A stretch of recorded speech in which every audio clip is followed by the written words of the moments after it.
สวัสดีครับยินดีต้อนรับสู่ช่อง ATS Channel นะครับกับพบกันอีกครั้งกับการ reaction นะผมวันนี้อยู่กับพี่แฮมนะครับกับการ reaction นะครับผม official teaser นะครับผมกับซีรีส์เรื่องใหม่ที่ช่องวันส่งเข้ามาประกวดนะครับผมนั่นคือเรื่องชื่อว่า Century of Love นั่นเองหรือปาฏิหาริย์รัก100 ปีทำไมถึงต้องชื่อเรื่องปาฏิหาริย์รัก100 ปีเนื่องจากว่าซิปโนซิฟเนี่ยหรือเรื่องย่อเนี่ยเขาเกริ่นไว้ว่าเป็นเรื่องราวนะครับผมของคนที่ชื่อว่าซานเนี่ยก็คือนำแสดงโดยต้าอู่นะครับผมซานเนี่ยเขามีความรักกับคนคนหนึ่งที่ชื่อว่าวาดนะครับวาดเนี่ยนำแสดงโดยน้องคุกกี้นะครับผมซึ่งซานกับวาดเนี่ยรักกันแต่เผอิญว่าตัวของวาดเนี่ยเหมือนจะต้องมีเหตุอะไรบางอย่างแหละให้ตัวของวาดเนี่ยต้องตายไปเมื่อ100 ปีที่แล้วทำให้ซานเนี่ยยังอยากจะอยู่กับวาดอยู่ก็เลยใช้พลังของศิลา5 สีดูฟังนะครับศิลา5 สีเนี่ยช่วยให้ยืดอายุของเขาออกไปอีก100 ปีแต่การที่เขาใช้พลังของศิลา5 สีเนี่ยจะทำให้เขาทุกๆคืนเนี่ยต้องทรมานจากบาดแผลหรือนู่นนี่นั่นของแบบเป็นแบบคำสาปของจากศิลาที่เขาใช้พลังของศิลาในการกินมันเข้าไปแล้วก็ทำให้ตัวเองอยู่อายุยืนเป็น100 ปีและคงสภาพความหนุ่มของตัวเองไว้แต่สิ่งที่มันเกิดขึ้นคือเขาก็รอคอยแหละว่าภายใน100 ปีเนี่ยเขาจะได้รักกับวาดใหม่อีกครั้งหนึ่งรอคอยว่าวาดจะกลับมาเกิดใหม่แต่สุดท้ายเนี่ยเขาก็ตามหาวาดจนถึงปีที่100ซึ่งเป็นปีสุดท้ายที่เขากำลังจะถูกคำสาปของเจ้าศิลา5 สีเรียบร้อยแล้วเป็นปีสุดท้ายเดดไลน์แล้วเขาก็ได้เจอกับหนุ่มคนหนึ่งที่ชื่อว่าวีเนี่ยนำแสดงโดยออฟโรดนะครับผมวีเนี่ยเป็นหนุ่มเจ้าเล่ห์ทะเลนนะครับผมมีความแบบว่าทะเยอทะยานนู่นนี่นั่นแต่พอเขาเจอเขาไม่ค่อยถูกชะตากับคนที่ชื่อวีเลยเพราะรู้สึกว่าคนเนี่ยแปลกๆแต่เผอิญว่าวีนั้นอาจจะกลายเป็นชาติใหม่ของวาดก็ได้นะครับผมอาจจะเป็นวาดที่กลับมาเกิดใหม่ในร่างวีก็ได้เพราะฉะนั้นนี่คือสิ่งที่น่าสนใจเป็นซีรีส์วายที่พูดเลยว่ามันมีอะไรบางอย่างที่ฟีลลิ่งตอนที่อ่านเรื่องย่อเลยว่าเหมือนละครแบบมันมีแบบละครช่องวันเนาะมันจะมีฟีลลิ่งเหมือนถ้าเป็นแฟนตาซีมันจะแฟนตาซีแบบจัดจ้านมันฟีลแบบว่ามันมีอะไรที่แบบว่าบางอย่างรู้สึกว่ามันมีความจัดจ้านอยู่ในนั้นมันมีความที่รู้สึกว่ามันมีลูกเล่นใหม่ๆอยู่ในนั้นรวมถึงเป็นความรักในแบบที่เหมือนกับมีความแฟนตาซีอยู่ในนั้นตั้งแต่เริ่มแล้วว่าคุณใช้ศิลา5 สีเพื่อทำให้ตัวเองอายุยืน100 ปีเพราะความแฟนตาซีมันถูกบรรจุไว้แล้วพร้อมๆกับชื่อเรื่องที่บอกว่าปาฏิหาริย์รัก100 ปีเนาะคำว่าปาฏิหาริย์เนี่ยก็คือแฟนตาซีแล้วแหละทีนี้แหละต้องไปดูว่าวายเรื่องเนี้ยระหว่างตัวต้าอู่กับออฟโรดเนี่ยเรื่องราวจะเป็นยังไงนะเพราะฉะนั้นเรื่องนี้พูดเลยว่าอยากดูแน่นอนเพราะว่าเราดูเขาในรักไม่รู้ภาษาเนี่ยชอบมากชอบการแสดงของออฟโรดมากๆรวมถึงแบบว่าความเป็นแบบฟีลลิ่งของ2 คนที่เราอยู่ด้วยกันเนี่ยมันดีมากๆรวมถึงตอนที่เราดูรักไม่รู้ภาษาเนี่ยเพลงประกอบก็ร้องโดยต้าอู่เราคิดว่าเรื่องนี้เนี่ยCentury of Love เองก็ต้องมีเพลงเพราะๆมาเสิร์ฟให้เราแน่นอนโดยฝีมือของต้าอู่และอาจจะมีออฟโรดร้องอีกคนก็ได้ซึ่งคิดว่าอันนี้คือความแบบดีงามอย่างหนึ่งนะที่เราต้องรอคอยแน่นอนระหว่างตัวนอกจากเรื่องของซีรีส์ก็ยังมีเรื่องของเพลงประกอบด้วยเพราะฉะนั้นเดี๋ยวเราไป react ตัว official teaser กันดีกว่าเขาเพิ่งปล่อยออกมานะครับว่าดูว่าเรื่องราวเป็นยังไงก่อนที่จะมาพูดคุยวิเคราะห์กันและดูซิว่ามันจะออกมาเป็นแบบไหนนะเรื่องราวความรักครั้งนี้ของทั้ง2 คนนะครับผมระหว่างตัวของซานและก็วีนะครับผมโอเคแต่ก่อนอื่นเลยนะครับผมต้องขอบคุณก่อนทางช่องวันที่อนุญาตทำ reaction ได้นะครับเดี๋ยวไปดูกันเลยครับผมกับ Century of Love ครับผมกับปาฏิหาริย์รัก100 ปีซึ่งเรื่องนี้นะครับผมใช้ทีมงานนะครับผมชุดเดียวกับที่ทำตัวของคุณชายแล้วก็กฎแห่งรักดึงดูดเพราะฉะนั้นพูดเลยว่าตัวบทตัวอะไรอย่างเงี้ยมันต้องแซ่บแน่นอนเพราะฉะนั้นพูดเลยว่าเรื่องนี้น่าติดตามแน่นอนโอเคเพราะฉะนั้นเดี๋ยวเราไปดูทีเซอร์กันดีกว่าก่อนที่จะมาพูดคุยกันนะครับผมไปเลยเมื่อเขาสูญเสียคนรักอัวยอมทำทุกอย่างขอเพียงแค่ให้อัวกับคุณว่าได้มีวาสนาต่อกันอีกครั้งเขาจะรอคนรักมาเกิดใหม่ออกเป็น2 ส่วนครึ่งหนึ่งให้ลือกินหรือจะถูกยืดอายุขัยออกไป100 ปี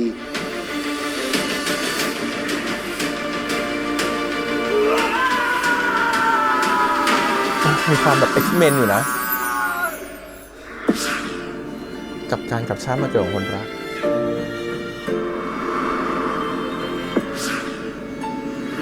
ผู้ชายคนนั้นนี่แหละคือคุณว่าที่กลับชาติมาเกิดใหม่นี่ก็เป็นผิดพลาดใช่ไหมคะไม่ผิดพลาดแน่นอนนะคุณสาร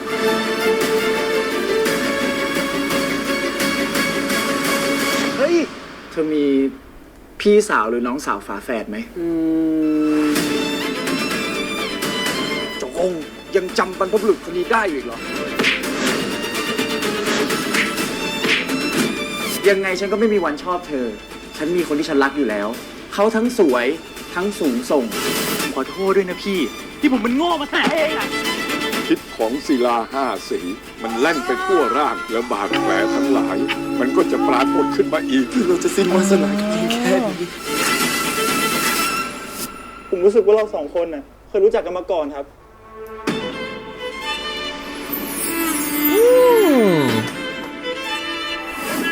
กรกฎาคมนี้นะครับดูทีวีช่องวัน31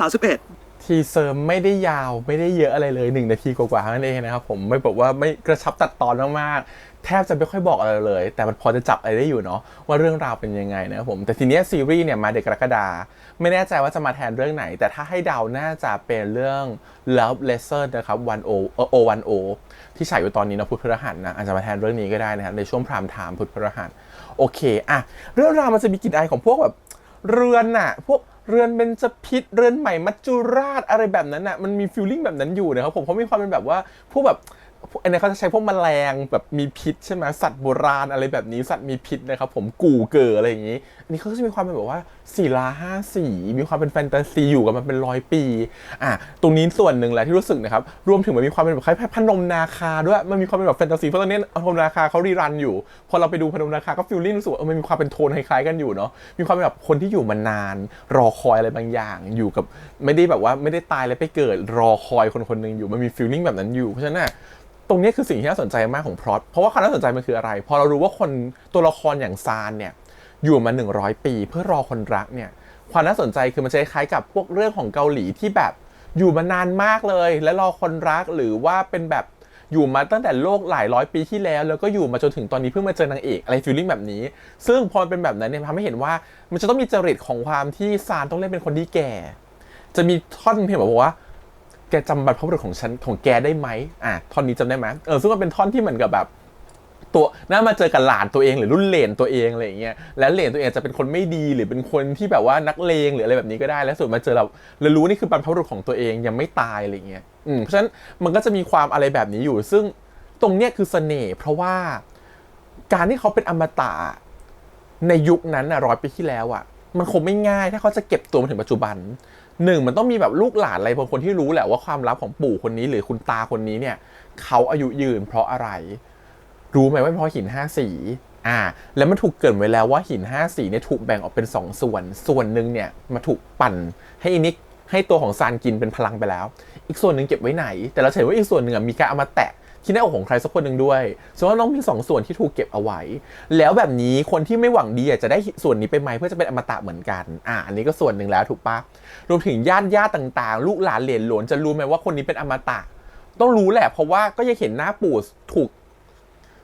ฟิกซ์เอาไว้ที่แบบนี้อายุเท่านี้ไม่แก่ลงเลยนั้นลูกหลานก็ต้องสงสัยแล้วว่าทำไมปู่หรือตาอายุแบบนี้อากงหน้าตาแบบนี้ไปตลอดก็แสดงว่าส่วนหนึ่งก็เพราะว่าลูกหลานก็ต้องมีส่วนรู้ด้วยถูกปะเพราะจดจำหน้าได้จากรูปภาพหรืออะไรก็ตามหรือการที่ว่าเขาต้องเป็นอมตะเขาต้องไปแฝงตัวอยู่ที่อื่นเนี่ยอยู่ในตระกูลเดิมไม่ได้แล้วเนี่ยมันมีอะไรที่แบบว่าน่าสงสัยหรือน่าติดตามอย่างเงี้ยแล้วลูกหลานเหลนหลวนจะรู้ไหมใครจะเป็นคนเก็บความลับแล้วการที่เขาอยู่มาเป็น100 ปีเขาต้องสร้างอิทธิพลระดับไหนเขาต้องมีแบ็กอัพระดับไหนหรือเขาจะเก็บตัวเองเป็นความลับแบบไม่ยุ่งกับใครมันยากมากนะเนี่ยรวมถึงการทำสัมมโนประชากรอารมณ์แบบว่าปัดประชาชนนู่นนี่นั่นเขาจะอยู่ยังไง100 ปีที่ผ่านมาโดยที่ให้คนอื่นรู้หรือว่าตัวเขาไม่ได้แก่ตายไปแล้วเพราะอายุ100 ปีแต่หน้าไม่แก่ลงเลยเขาจะทำตัวเองให้รู้สึกว่าปลอดภัยยังไงไม่ต้องไปยุ่งกับใครมากเนี่ยมันจะมีเรื่องอะไรแบบนี้ซึ่งแบบน่าสนใจว่าเรื่องจะเล่าแบบไหนรวมถึงการที่ว่าเขารักกับคนที่ชื่อวาดเนี่ยตายไปถูกไหมฮะด้วยอะไรสักอย่างหนึ่งเรื่องไม่ได้เล่าแต่การที่ตายไปเสร็จแล้วเขารอคอยคนรัก100 ปีแต่มาเจอวีแทนและมีการที่เหมือนกับว่าเอามาเช็คดวงจีน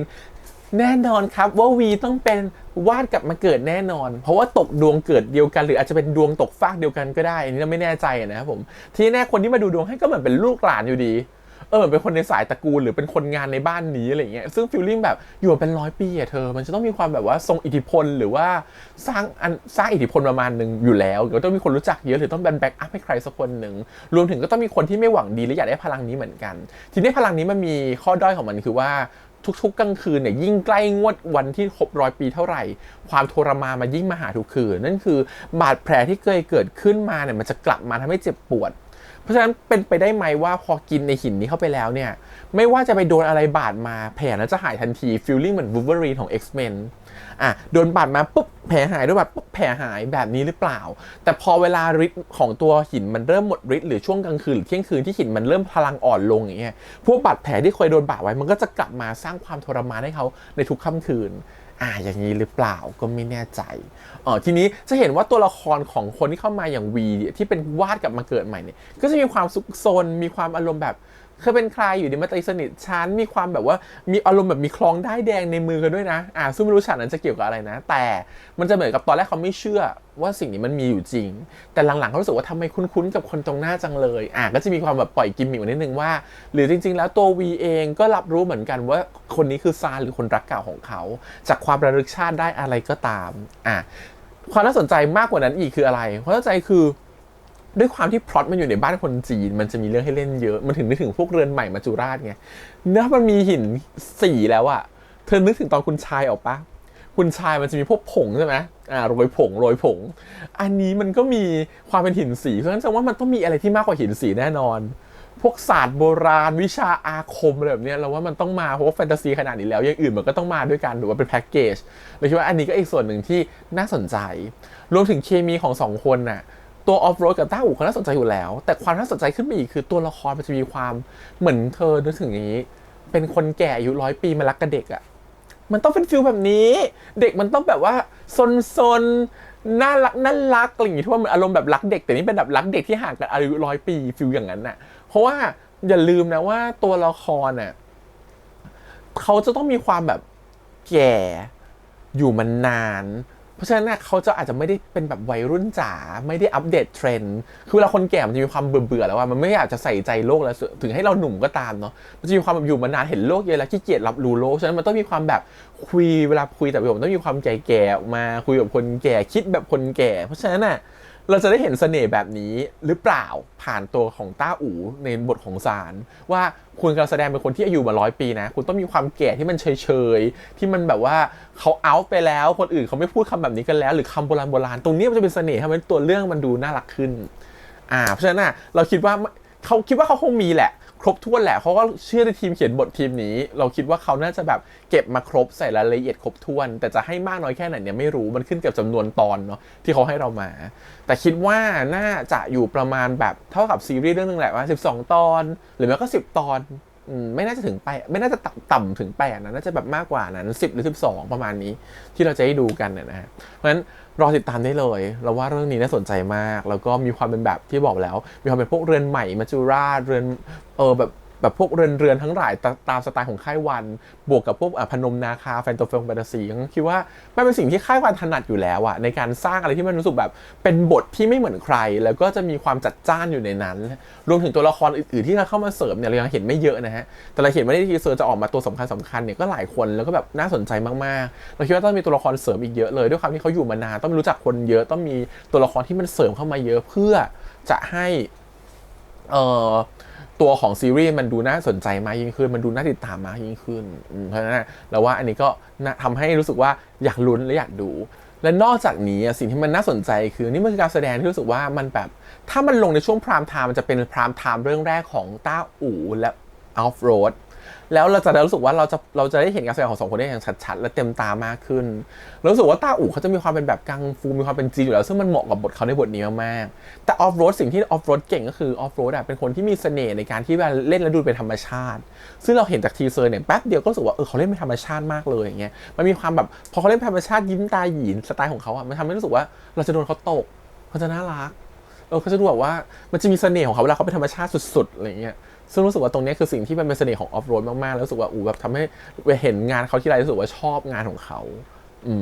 ทีนี้มาพูดถึงการรีแอคชั่นเรื่องนี้ออฟโรดกับต้าอู่เล่นยังไงพี่แฮมก็รีแอคชั่นแน่นอนนะครับผมแต่มันทำได้มากน้อยแค่ไหนเนี่ยไม่รู้จริงๆรอบก่อนเนี่ยเราไม่รู้ภาษาเนี่ยเพิ่งจะให้รีแอคได้ตอนหลังๆก็ไม่ได้ทำแล้วเพราะทำรีแคปไปหมดแล้วนะคือรีแคปคือการที่เหมือนดูจบก็มาคุยกันไม่ได้ทำแบบดูไปด้วยดูกันไปพร้อมกับพวกเราเพราะฉะนั้นอาจจะทำไม่ได้เพราะว่าด้วยความที่เงื่อนไขของช่องวันจะไม่ค่อยเหมือนที่อื่นเงื่อนไขของช่องวันจะมีค่อนข้างจะ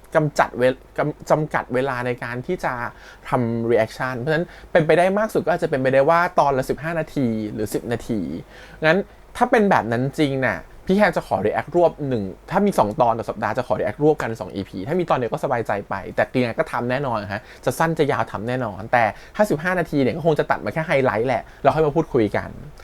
ฉะนั้นก็รอคอยแล้วกันว่าเป็นยังไงถึงเขาไม่ยอมไม่ทำฉันก็จะทำพูดเลยฉันจะต้องเดินไปหาช่องวันให้ได้ว่าช่องวันขอทำหน่อยนะขอทำนิดนึงอะไรอย่างเงี้ยขอทำได้ไหมอะไรอย่างเงี้ยก็ต้องไปกับการขอร้องเขานิดนึงว่าทำได้ไหมจริงๆถ้าเขาปลดล็อกแบบ